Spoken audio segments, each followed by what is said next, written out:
With this, I would like to go into the next chapter, which we discussed, which is setting myself for the financial independence. I do hope that you have watched the video some of the previous session because that will help. The idea is if you have not gone through the previous window, I would request you to please go through the previous video, which is on the foundation part, and that will help you have the right clarity on what we are discussing in terms of 6 steps of moving towards financial freedom. Today we will talk more of again basics part before we start going into the complex topic. So we are going to talk about setting myself on the financial independence. And what I mean here is in the last session we discussed personal finance foundation. Basically we touched on the all steps required to move towards financial freedom. Here we will today talk about financial independence as a topic and what are I would call are the basic steps required for you to be prepared. And before we go into complex topics like family insurance or insurance for you, having an investment journey, planning for your taxes, and planning for your retirement. Before, again, now, as we discussed, before we move to the next topic, I would like you to open the menti.com on your. Uh, I think we should start. We have 11 people and 3 are still not able to enter, maybe. Okay, good. So here it goes the first. You have dash months of your monthly expenses saved in emergency corpus. And I want to ask you all about this. Where there is a dedicated emergency corpus available and you have some money parked in, and that money covers at least 0, 3, 6, or 12 months of your expenses. Punch in your answers. Yep. Good. We have 7 people at the right. Sorry, 6 is the right choice. I think there is a error. So bug I will correct.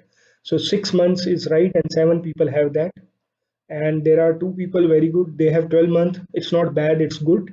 The only thing is you need to figure out are you earning the decent enough interest rate on this or not. That's a good thing. And people who have 3 months of expense, I would say that you need to come along with me for some time in terms of building your corpus again. Good. So we in the last thing we discussed as a foundation that each one of us should target to have at least 6 months of emergency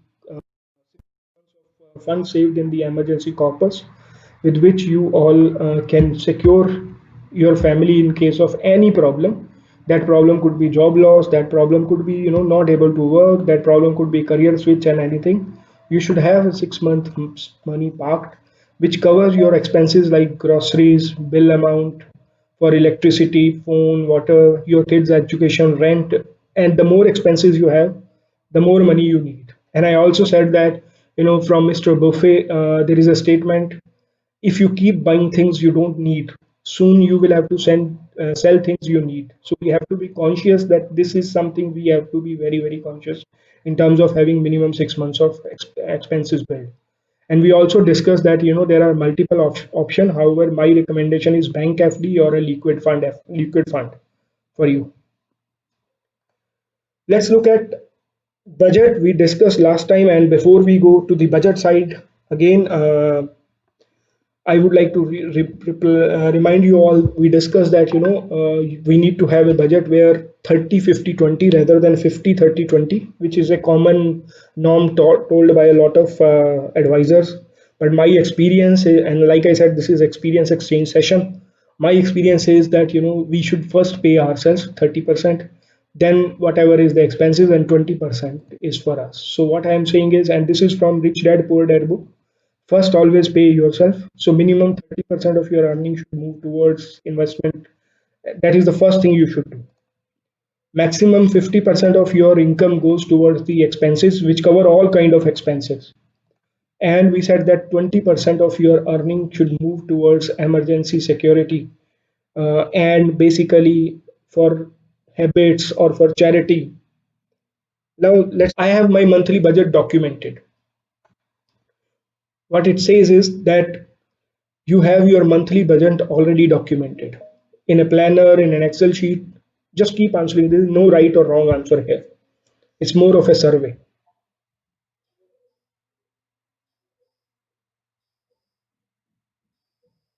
Okay, good. So I see Excel is coming as a good tool. Nobody will don't have a plan, don't need a budget.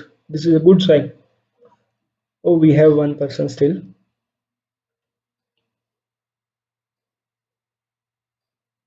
So the thing here is, my friends, I expected actually nobody to be in don't have a plan or I don't need a budget, but I expected a few people in the in my head, and we have that. Okay, good. So you need kind of monthly budget planner. That could be your own format, Excel. That could be an app. But if you are using an app, my only encouragement is to be conscious of the app. That these apps are from secure platform and they are not just collecting your data and then using your data. Ideally you would like to be conscious of that. If it is an Excel file, that's very good, it's in your system, only request is maybe password protected. You can use, I have developed this Excel format and I will share it with you all, people who are interested, and I will send this over email to you. However, if you have your own Excel already built, well and good, because that works for you. If you don't have an Excel build, you can also using an Excel format. Okay, good. I will come back to the presentation then. So what I was talking about is in the presentation is that you should have an Excel planner, or you can build your own planner as well. Very simple in the Excel. You can create from the standard formats available in the Excel. Let's move towards building an emergency corpus.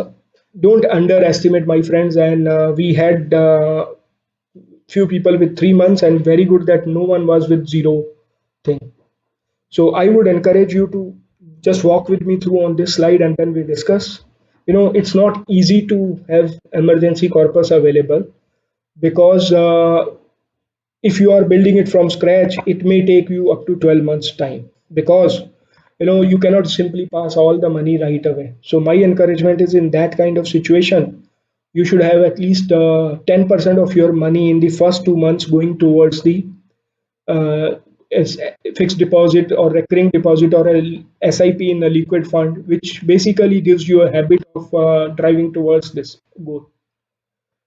In the next 2 months, I would encourage you to pass 20%, which is actually the budget of 30, 50, and 20 concept, where 20% of your money saving should go towards the building of emergency corpus before you can put that money towards your habits or charity. Remember, charity begins at home. So first you need to secure yourself and your family before you start going out and securing other people in life.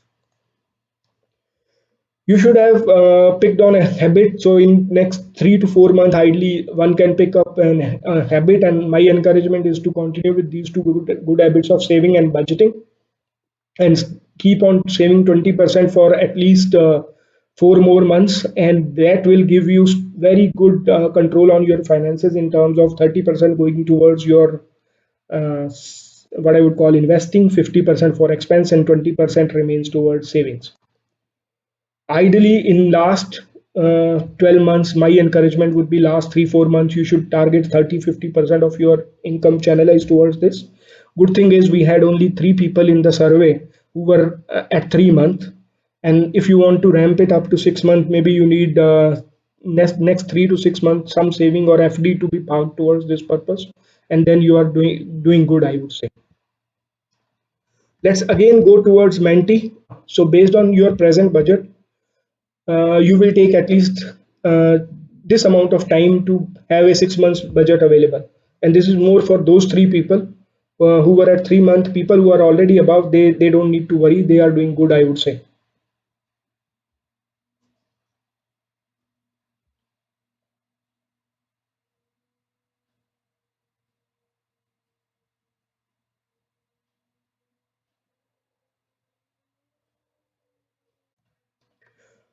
Good.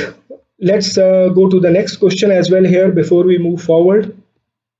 What 3 words come to your mind on how your family will feel with the finances if something were to happen to you? And please don't mind this question. We discussed this question very detail in the first chapter during last Sunday, And we will talk about this even more in the coming Sunday. Because at the end of the day, finances mean nothing goes along with us if we were to leave the earth and we need to leave something for our family. So, whatever three words come to your mind, please punch in your mobile phones or in your boards. Anyone who is not able to access menti.com, please let me know.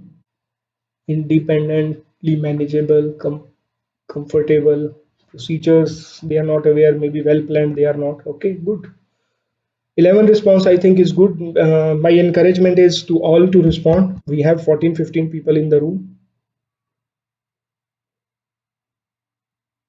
Security, independence, and job loss, or basically income loss for family is coming. Good. Let's go back to the presentation. And my encouragement is, guys, nominate and write details. And what I mean here is,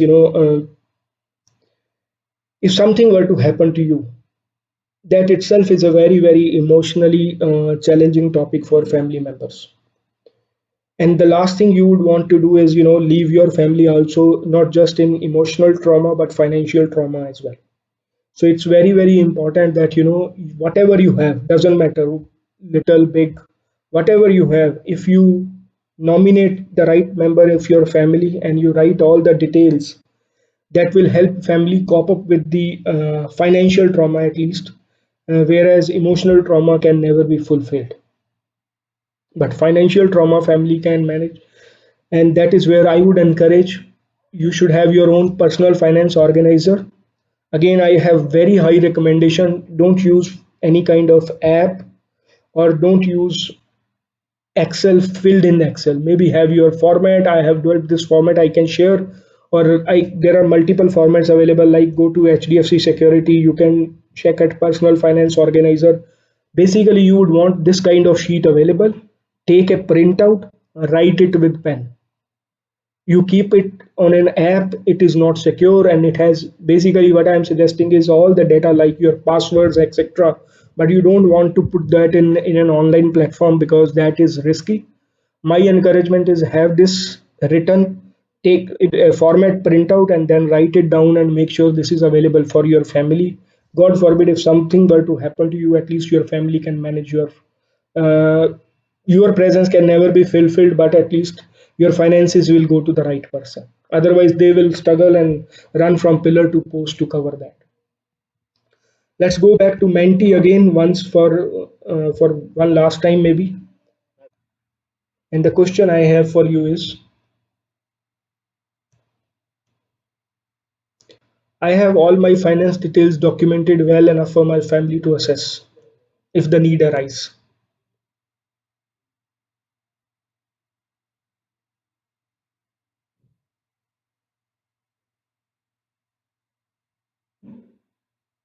Good. We have 10 response in 50% of time. Please keep going. Very good.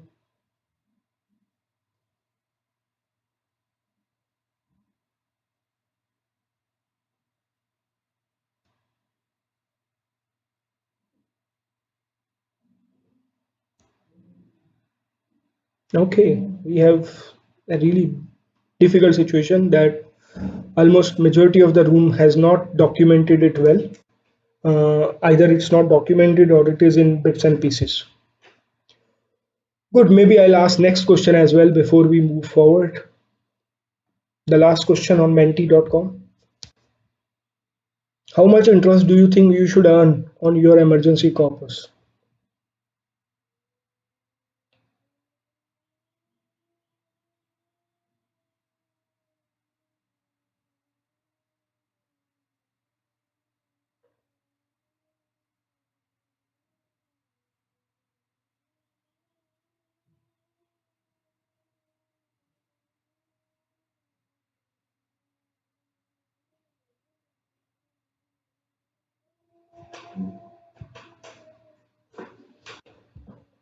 7% seems to be consensus.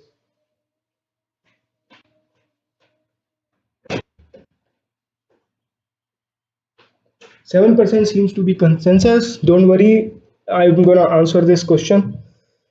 Let's go to the presentation again, and somebody please confirm that presentation is visible to you all. Yeah, yeah, visible now. Okay. Good. So let me tell you, it doesn't matter. Uh, Actually, it doesn't matter what returns you get. In fact, I would encourage you to not to chase these returns for your emergency corpus. And it also doesn't matter which bank's FD you buy or which AMC's liquid fund you consider for this. And I'll tell you why.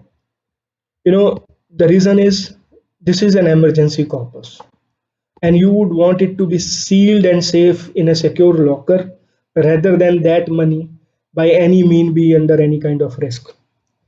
Though not 100% true, however, a risk reward ratio states the higher risk you take, the higher are the chances of rewards. So, conversely, the lesser risk you take, the higher safety of your money you have. I would repeat, this is not 100% true, and in investment, we will talk what is true, what is not.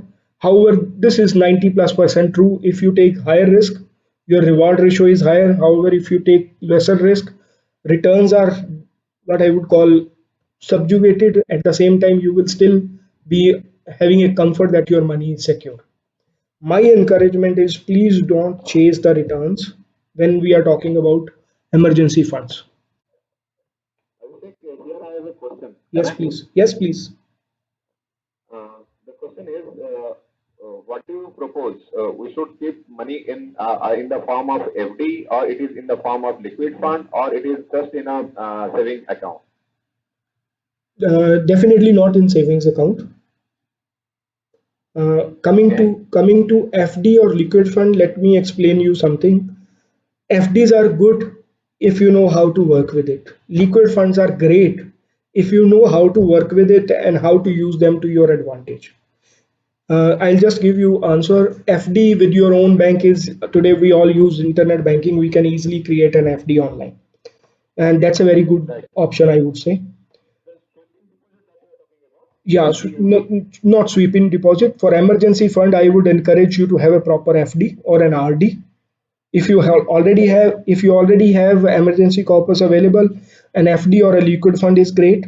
If you don't have and you want to build it, then RD is a great option, recurring deposit. Coming to your I have a yes, please. I have a liquid fund. Yes. Also, I have kept some money in savings account also, Yeah. which is a separate account, Yeah. which is not on my regular account, Okay. because it remains normally untouched during anything. Yeah. Only on a very emergency situation, I go to that account. That's a very good practice. I would, in fact, encourage to have two accounts, one as saving and investment account and one as expense account. That is really good. If you can transfer your 50% income right upfront, move towards saving and investment account, then you simply consider that you only earn 50% and your expenses will automatically be below that. That's a good practice. Coming to FD or liquid fund, I would recommend liquid fund. And I said it's a great option because it's an emergency corpus, and if you don't need emergency corpus for next 3 years, the interest which you will get on the liquid fund or the capital gains you will have on liquid fund will be taxed after 3 years along with the indexation. That provides you considerable benefit, especially if you are in 20 or 30% tax bracket over an FD, because in FD case, whatever interest you earn every year, you will have to put that interest as part of your income and pay taxes. Whereas until unless you withdraw money from liquid fund, you don't pay any tax. And if that money is kept for 3 years, then that tax even comes very, very low. So my encouragement would be towards liquid fund. And we will talk in depth on this investment session as well. Yes, please. I think one question. Yes, please. Actually, why I'm asking is because during the Corona crisis, the Yeah. interest rates dropped heavily, Yes. and because of that, some liquid fund also devalue. Yes. Uh, and so, in that situation, I actually the money that I've kept in my savings account held me, and later when the thing situation changed, I used a bit of that liquid fund. Yeah, Otherwise, my friend, I would say only funds which were going after chasing higher interest.